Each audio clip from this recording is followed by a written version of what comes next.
இந்திய கம்யூனிஸ்ட் கட்சியின் 100 ஆண்டு வரலாறு முடிந்து அடுத்த நூற்றாண்டில் கட்சி பயணத்தை மேற்கொள்ளுகிற வேளையில் நடைபெறுகிற இந்த விழாவில் நம்முடைய அழைப்பை ஏற்று இங்கே நம்மோடு இணைந்து நின்று இந்திய கம்யூனிஸ்ட் கட்சியினுடைய வரலாற்றை போற்றுகிற வகையில் கம்யூனிஸ்டுகளின் மகத்தான தியாகங்கள், அவர்கள் நடத்திய வீரம் செறிந்த போராட்டங்கள், இவற்றை எல்லாம் போற்றி இங்கே உரையாற்றி அமர்ந்திருக்கிற அனைத்து கட்சிகளினுடைய தலைவர் பெருமக்களே, எனக்கு பின்னர் உரையாற்ற இருக்கிற தமிழ்நாட்டினுடைய முதல்வர் ஸ்டாலின் என்ற பெயரை கொண்ட தமிழ்நாட்டு மக்களின் நம்பிக்கை நாயகன், இந்தியாவிற்கே இன்றைக்கு எடுத்துக்காட்டாக ஆட்சி நடத்தி கொண்டிருக்கிற என்னுடைய இனிய சகோதரர் திரு ஸ்டாலின் அவர்களே, நேரத்தினுடைய அருமை கருதி நான் அதிக நேரம் பேச விரும்பவில்லை. முதல்வர் அவர்களுடைய கடமை அவருக்கு இருக்கிறது. அவருடைய நேரமும் மிகவும் அரிதான ஒன்று. இவற்றையெல்லாம் கணக்கில் கொண்டு சிலவற்றை மட்டும் நான் கோடிட்டு காட்டி விடைபெற விரும்புகிறேன். நம்முடைய முதல்வர் நேற்றைக்கு முதல் நாள் நம்முடைய அன்பு தலைவர் ஜீவா அவர்களும் நாட்டினுடைய தந்தை என்று போற்றப்படுகிற காந்தி அவர்களும் சந்தித்து கொண்ட அந்த சிறவயலில் அந்த சந்திப்பை போற்றுகிற வகையில் அங்கே ஒரு மணிமண்டபத்தை கட்டி திறந்து வைத்திருக்கிறார். அங்கு பேசுகிற பொழுதே இன்னொன்றையும் குறிப்பிட்டிருக்கிறார். இன்னும் சில நாட்களில் February 6 என்று நான் கருதுகிறேன், சென்னையில் காரல் மார்க்ஸ் அவர்களுக்கு சிலை வைக்கப்படும் என்பதையும் அறிவித்திருக்கிறார். எனவே இது வெறும் ஸ்டாலின் என்பது வெறும் பெயர் அல்ல, அது சோஷலிஸ்ட் பொது உடைமை கருத்துக்களோடு ஈடுபாடு, அந்த இயக்கத்தோடு தொடர்ந்து கொண்டிருக்கிற உறவு, அது கொள்கை அடிப்படையிலான ஒன்று, நாட்டினுடைய நலனுக்கான ஒன்று என்பதை மீண்டும் தெளிவுபடுத்துகிற வகையில் இந்த அறிவிப்புகள் எல்லாம் இருக்கின்றன. அவருக்கு இந்திய கம்யூனிஸ்ட் கட்சியினுடைய சார்பில் மனம் நிறைந்த நன்றிகளையும் பாராட்டுக்களையும் நான் தெரிவித்துக் கொள்கிறேன். தோழர்களே, நம்முடைய கட்சி கருத்தியல் போராளி சிங்காரவேலர் அந்த தொடக்க மாநாட்டின் தலைவராக தேர்ந்தெடுக்கப்பட்டார். அந்த தொடக்க மாநாட்டில் சிங்காரவேலர் அவர்கள் ஆற்றிய உரை என்பது வரலாற்று சிறப்பு மிகுந்த உரை. அது இந்திய கம்யூனிஸ்ட் கட்சியை சார்ந்தவர்கள் மட்டுமல்ல, இன்றைக்கு இந்தியாவில் இருக்கிற அரசியல் போராளிகள், அரசியல் கட்சிகளை சார்ந்தவர்கள் எல்லாம் இன்றைக்கு தேடி படிக்கிறார்கள் சிங்காரவேலர் அன்றைக்கு என்னதான் பேசினார் என்று. ஏனென்றால் கம்யூனிஸ்ட் கட்சி தொடங்கப்பட்ட நேரம் நாடு காலனி ஆதிக்கத்திற்கு உட்பட்டிருந்த நேரம், பிரிட்டிஷ் ஆட்சிக்கு நாடு அடிமைப்பட்டிருந்த நேரம், பிரெஞ்சு ஆட்சிக்கு காலனி ஆட்சிக்கு அடிமைப்பட்டிருந்த நேரம், போர்ச்சுகீசிய காலனி ஆட்சிக்கு அடிமைப்பட்டிருந்த நேரம். அந்த அடிமைப்பட்ட இந்தியாவில் இந்திய கம்யூனிஸ்ட் கட்சி தோற்றுவிக்கப்படுகிறது. அது தோற்றுவிக்கப்படுகிற நேரத்திலேயே காலனி ஆதிக்கத்திற்கு எதிராக போர்க்குரல் எழுப்பிய ஒரு மாபெரும் இயக்கம், நாம் பெருமையோடு சொல்லலாம், இந்திய கம்யூனிஸ்ட் கட்சி. இந்திய கம்யூனிஸ்ட் கட்சி தான் முதலாக பூரண சுதந்திரம் என்பதை முன்வைத்து முழங்கியது. Complete independence, we need complete independence. Colonialism should go, should end. Our people should have independence. பூரண சுதந்திரம், கம்ப்ளீட் இண்டிபெண்டன்ஸ் என்ற முழக்கத்தை முதலில் சொன்னது இந்திய கம்யூனிஸ்ட் கட்சி தான். அதற்காக இந்திய கம்யூனிஸ்ட் கட்சி எதிர்கொண்ட சித்திரவதைகள், சதி வழக்குகள் கொஞ்ச நஞ்சம் அல்ல. கான்பூர், கட்சி தொடங்கிய இடம் கான்பூர் சதி வழக்கு, மீரட் சதி வழக்கு, பெஷாவர் சதி வழக்கு என்று நான் சதி வழக்குகளை சொல்லிக்கொண்டே போகலாம். இந்த சதி வழக்குகளை எல்லாம் எதிர்கொண்ட கட்சி இந்திய கம்யூனிஸ்ட் கட்சி. எத்தனை கம்யூனிஸ்டுகள் துப்பாக்கி குண்டுகளுக்கு பலியானார்கள் கணக்கு இல்லை. எத்தனை கம்யூனிஸ்டுகள் தூக்கு கயிற்றில் தொங்கவிடப்பட்டார்கள் கணக்கு இல்லை. எத்தனை கம்யூனிஸ்டுகள் சிறைச்சாலை சித்திரவதைகளை அனுபவித்தார்கள், கொடுமைப்படுத்தப்பட்டார்கள், சரித்த எண்ணிக்கை இல்லை. ஆனால் கம்யூனிஸ்டுகள் ஒன்றை நிரூபித்தார்கள். Communist can be killed, communist can be tortured, communist can be hanged, but communist will never be defeated. கம்யூனிஸ்டுகளை கொல்லலாம், கம்யூனிஸ்டுகளை தூக்கிலிடலாம், கம்யூனிஸ்டுகளை துப்பாக்கி குண்டுகளுக்கு பலியாக்கலாம், கம்யூனிஸ்டுகளை சிறைச்சாலை சித்திரவதைகளுக்கு உள்ளாக்கலாம். ஆனால் கம்யூனிஸ்டுகளை தோற்கடிக்க முடியாது. இது வரலாறு. சொன்னவர்கள் கம்யூனிஸ்டுகள், செய்து காட்டினார்கள். இன்றைக்கு நாடு விடுதலை பெற்றிருக்கிறது என்றால் கம்யூனிஸ்டுகள் இல்லாமல் இந்த நாடு விடுதலை பெற்றிருக்க இயலாது. ஆமாம், காங்கிரஸ் கட்சி தொடங்கியது 1885ஆம் ஆண்டு. இன்றைக்கு காங்கிரஸ் கட்சிக்கு 140 வயதாகிறது, 140 ஆண்டுகள் வயதாகிறது. கம்யூனிஸ்ட் கட்சி 25இல் தொடங்கப்பட்டது, 1925. இன்றைக்கு 100 இயர்ஸ் முடிந்து விட்டது. 2வது நூற்றாண்டில் நாம் பயணிக்கிறோம். ஆனால் இன்றைக்கு கம்யூனிஸ்டுகள் செய்த தியாகம் என்பது சாதாரணமானதல்ல. மகாத்மா காந்தியே ஒரு முறை கம்யூனிஸ்டுகளை பற்றி சொல்லுகிற பொழுது பிலசாபிக்கல் கம்யூனிஸ்ட் என்று குறிப்பிட்டார். அதுவும் கேரள மாநிலத்தில் கொல்லம் பகுதியில் பயணம் மேற்கொண்ட பொழுது கம்யூனிஸ்டுகளை குறிப்பிடுகிற பொழுது கம்யூனிஸ்ட் ஆர் பிலசாபிக்கல் கம்யூனிஸ்ட். அப்படி என்றால் என்ன அர்த்தம்? கம்யூனிஸ்டுகள் ஒரு அறநெறியை பின்பற்றுபவர்கள், அறநெறியை பின்பற்றுபவர்கள். இன்றைக்கு இந்திய கம்யூனிஸ்ட் கட்சி கம்யூனிஸ்ட் பார்ட்டி ஆஃப் இந்தியா என்று வளர்ந்திருக்கிறது என்றால் தமிழ்நாட்டினுடைய பங்கு சாதாரணமானதல்ல. தமிழ்நாட்டினுடைய பங்கு சாதாரணமானதல்ல. தமிழ்நாட்டில் சிங்காரவேலர் தான் அந்த முதல் மாநாட்டினுடைய தலைவர். தமிழ்நாட்டிலிருந்துதான் பலருக்கு தெரிந்திருக்க வேண்டும், மண்டயம் திருமலாச்சாரி. அவர் பல ஐரோப்பிய நாடுகளை சுற்றி தெரிந்து 1910இல் லெனினை சந்திக்கிறார். இது மண்டயம் திருமலாச்சாரி கதை, வரலாறு உங்களுக்கு தெரிந்திருக்க வேண்டும். அதே போல இன்றைக்கு கம்யூனிஸ்ட் கட்சி அறிக்கையை பலர் பேசுகிறார்கள்.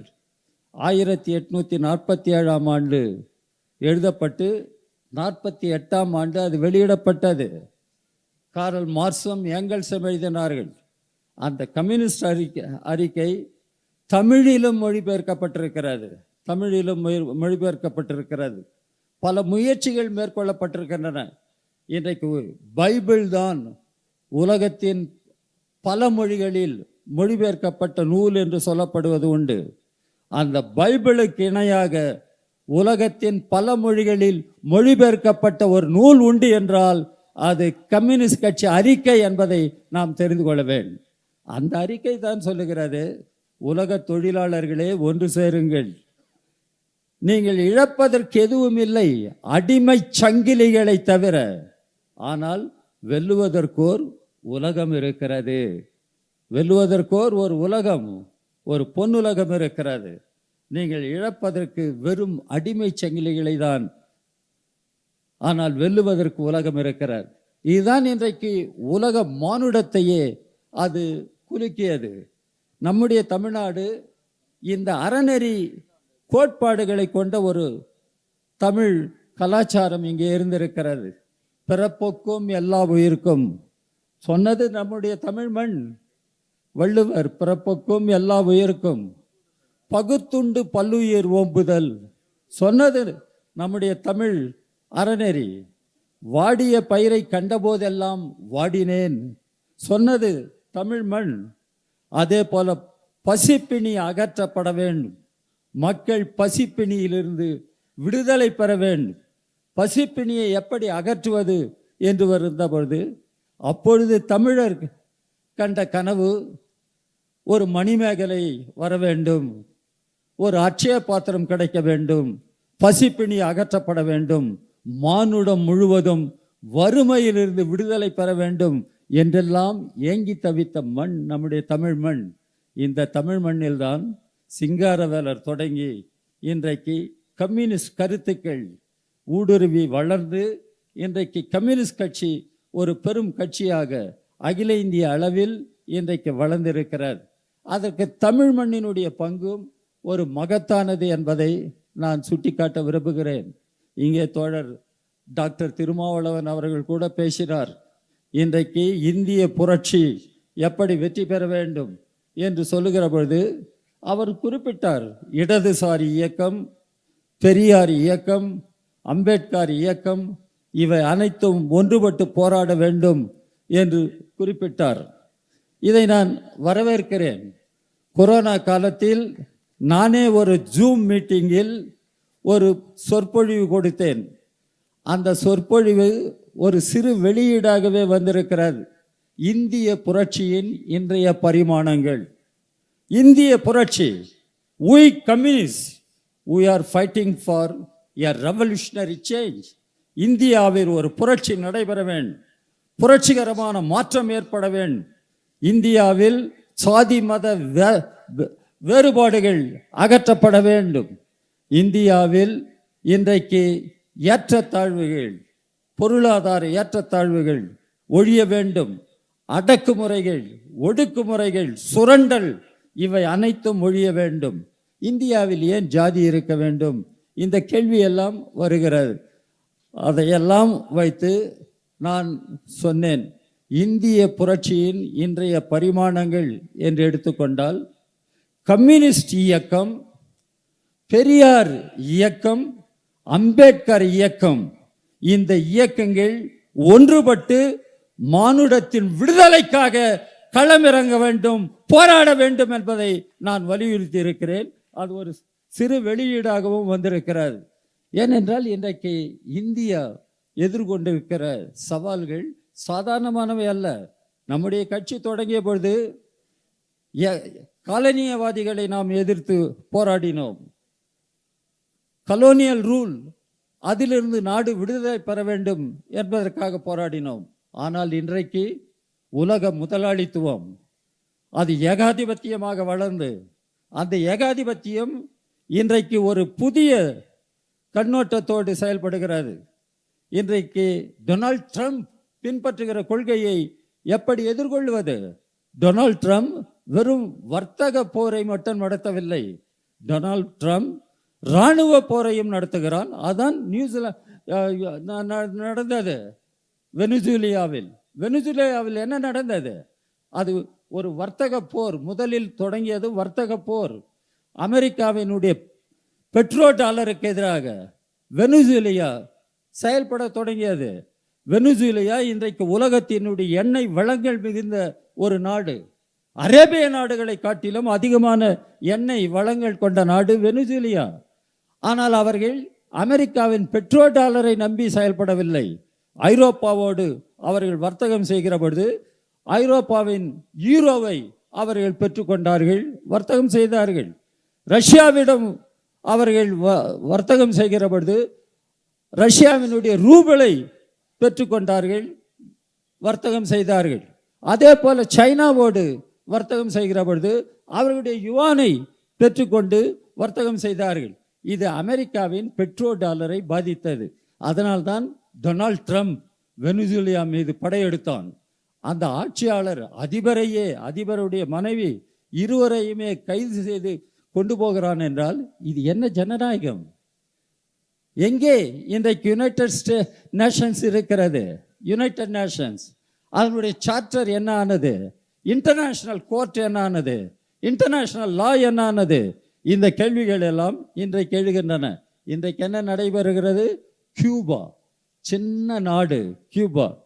அந்த நாடு ஃபிடல் காஸ்ட்ரோவின் தலைமையில் ஒரு சோசியலிஸ்ட் நாடாக வளர்ந்தது. கொரோனா காலத்தில் உலகத்தின் பல நாடுகளுக்கு கொரோனா தடுப்பு ஊசிகளை கொடுத்த ஒரு நாடு என்றால் அந்த சின்னஞ்சிறு கியூபா. அந்த கியூபாவின் மீது தடை விதிக்கப்பட்டிருக்கிறது. 20-22 மணி நேரங்களுக்கு மேல் அங்கே மின்சாரம் கிடையாது, அங்கே பவர் இல்லை, ஆயில் இல்லை. இன்றைக்கு எண்ணெய் வியாபாரம் தடுக்கப்பட்டு விட்டது. என்ன ஆவது? இதுதான் இன்றைக்கு வர்த்தக யுத்தம், எக்கனாமிக் பிளாக்கேட். இந்த எக்கனாமிக் பிளாக்கேடை யார் செய்தது? அமெரிக்கா. இன்னைக்கு டொனால்ட் ட்ரம்ப் அதை இன்றைக்கு மிக ஆக்ரோஷமாக செய்து கொண்டிருக்கிறான். இதான் ஏகாதிபத்தியம். இன்றைக்கு நாம் புரிந்து கொள்ள வேண்டும்.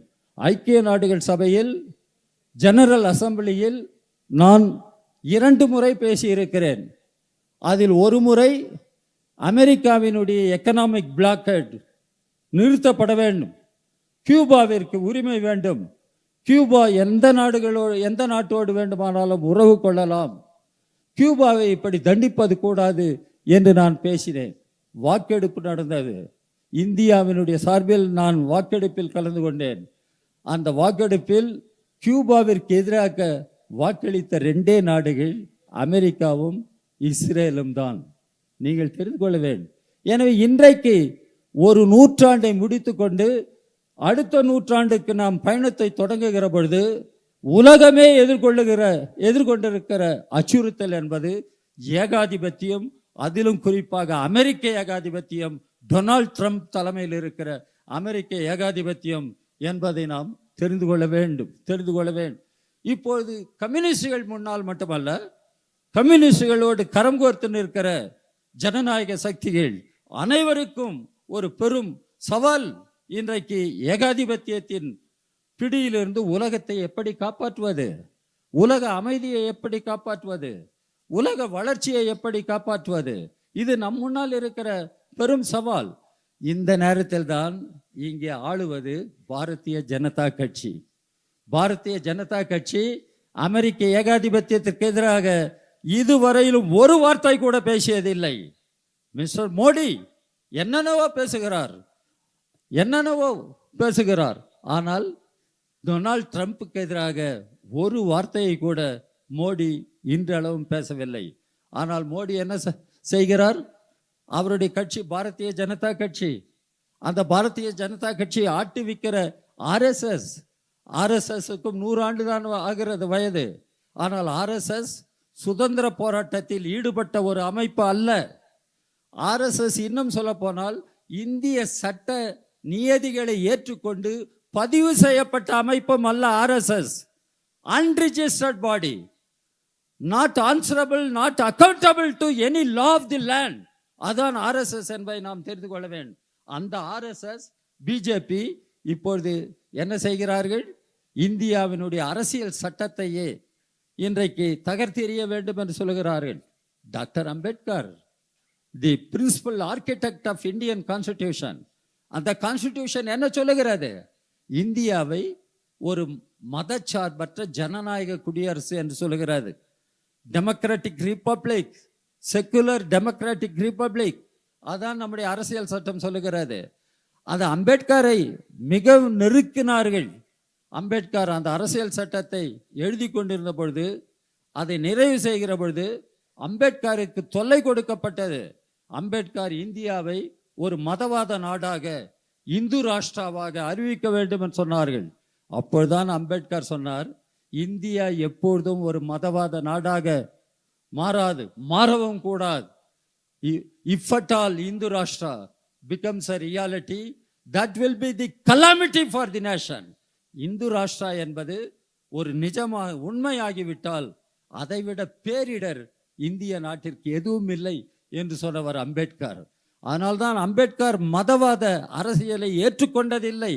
இந்தியாவை மதவாத நாடாக அறிவிக்க அவர் முன்வந்ததில்லை. He emphatically rejected the theocratic idea of India என்பதை நம்முடைய தோழர்கள், நம்முடைய மக்கள் புரிந்து கொள்ள வேண்டும். அதே போல அம்பேத்கர் தான் சொன்னார், இன்றைக்கு இந்திய அரசாங்கம் என்பது ஒரு மக்கள் நல அரசாங்கமாக இருக்க வேண்டும். இந்திய அரசாங்கம் ஒரு மக்கள் நல அரசாங்கமாக இருக்க வேண்டும். அதற்கு என்ன பொருள் என்று கேட்கிற பொழுது அம்பேத்கர் சொன்னார், டைரக்டிவ் பிரின்சிபல்ஸில் நான் என்ன சொல்லி இருக்கிறேன், state shall ensure all means of livelihood to all its citizens, men and women. அரசுதான் மக்களுடைய வாழ்வாதாரங்களை உறுதி செய்ய வேண்டும் என்று சொன்னார். அதே அம்பேத்கர் தான் சொன்னார், இன்றைக்கு உற்பத்தி சாதனங்கள் அனைத்தும் அரசாங்கத்தினுடைய பொறுப்பில் இருக்க வேண்டும். அரசாங்கத்தின் மீன்ஸ் ஆஃப் ப்ரொடக்ஷன் அரசாங்கத்தினுடைய பொறுப்பில் இருக்க வேண்டும் என்று சொன்னார்.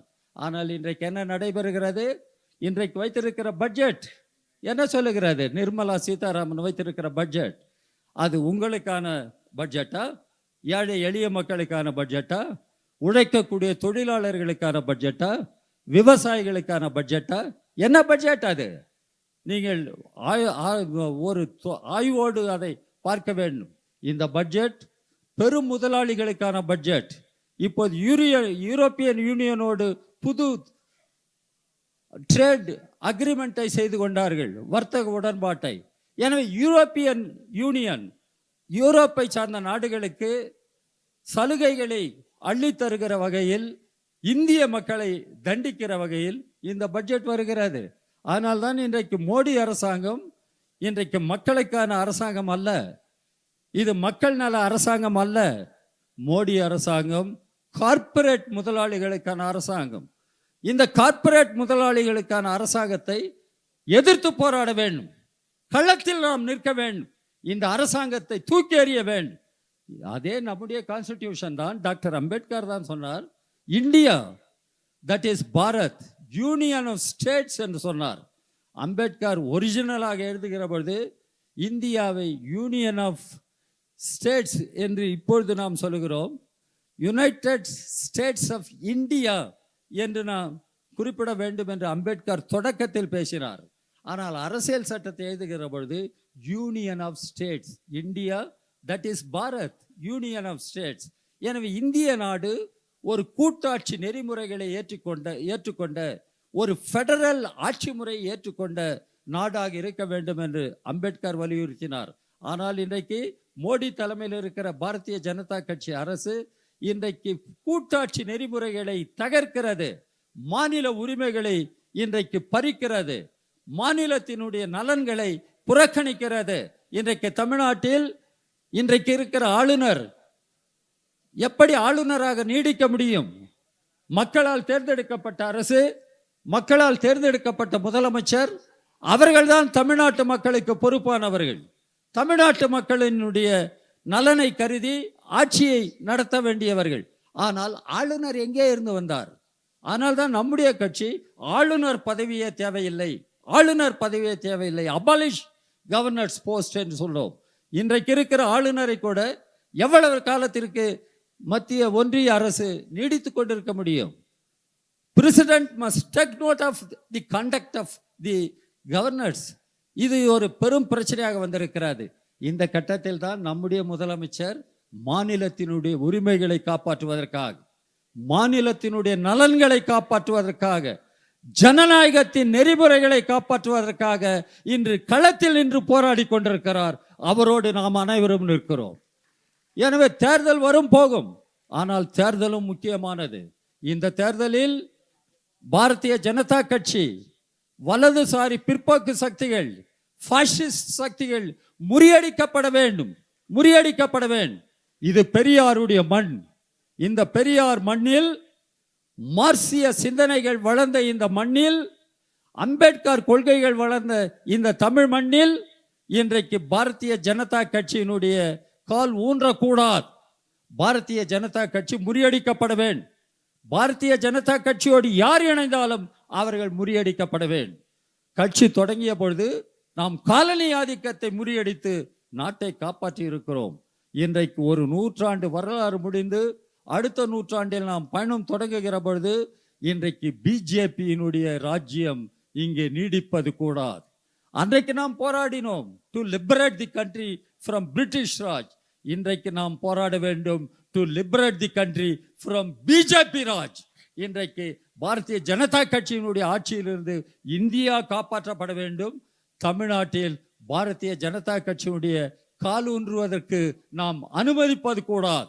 பாரதிய ஜனதா கட்சியும் அதனோடு இணைகிற யாராக இருந்தாலும் அவர்கள் தோற்கடிக்கப்பட வேண்டும், முறியடிக்கப்பட வேண்டும். இங்கே அமைந்திருக்கிற அணி, ஆசிரியர் குறிப்பிட்டது போல ஒரு கொள்கை அணி. கொள்கை அணி அது தமிழ்நாட்டின் நலனுக்காக, இந்தியாவின் நலனுக்காக, உழைக்கக்கூடிய மக்களின் விடுதலைக்காக போராடுகிற ஒரு கொள்கை அணி. அந்த அணியை இன்றைக்கு நம்முடைய முதல்வர், நம்முடைய நம்பிக்கைக்குரிய, நம்முடைய அன்புக்குரிய, இன்றைக்கு ஒரு மாடல்ஸ் சீஃப் மினிஸ்டராக இந்தியாவின் அனைத்து பகுதிகளிலும் பாராட்டப்படுகிற திரு ஸ்டாலின் அவர்கள் தலைமையில் இந்த அணி அமைந்திருக்கிறது. இந்த அணி வருகிற தேர்தலில் தமிழ்நாட்டில் வெற்றி பெற வேண்டும்.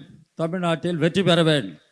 அதுக்கு பின்னர் நம்முடைய கொள்கை அணி இன்றைக்கு மதவெறி பிடித்த, இன்றைக்கு சனாதன கொள்கைகளை உறுதிப்படுத்தி ஏற்றத்தாழ்வுகளை நிலைநிறுத்துவதற்கும், பெண்ணடிமைத்தனத்தை நிலைநிறுத்துவதற்கும் முயற்சிக்கிற RSS பாஜக கூட்டத்தை விரட்டியடிப்பதற்கும் நாம் போராட வேண்டும் என்று இந்த நேரத்தில் கட்சியுடைய சார்பில் எல்லோரையும் கேட்டுக்கொண்டு, மேடையில் இருக்கிற தலைவர்களையும் நான் கேட்டுக்கொண்டு என்னுடைய உரையை முடிக்க விரும்புகிறேன். நம்முடைய முதலமைச்சர் அவருக்கு இருக்கிற பெரும் கடமைகளுக்கு இடையில் நம்முடைய விழாவில் கலந்து கொண்டு இவ்வளவு நேரம் அவர் காத்திருந்து நமக்கெல்லாம் ஒரு பெரும், அதை நான் எப்படி விவரிப்பது என்று தெரியவில்லை, நம் மீது அவர் காட்டுகிற அன்பிற்கும், நம் மீது அவர் வைத்திருக்கிற நம்பிக்கைக்கும் அவருக்கு மீண்டும் என்னுடைய நன்றியை சொல்லி விடைபெறுகிறேன். நன்றி, வணக்கம்.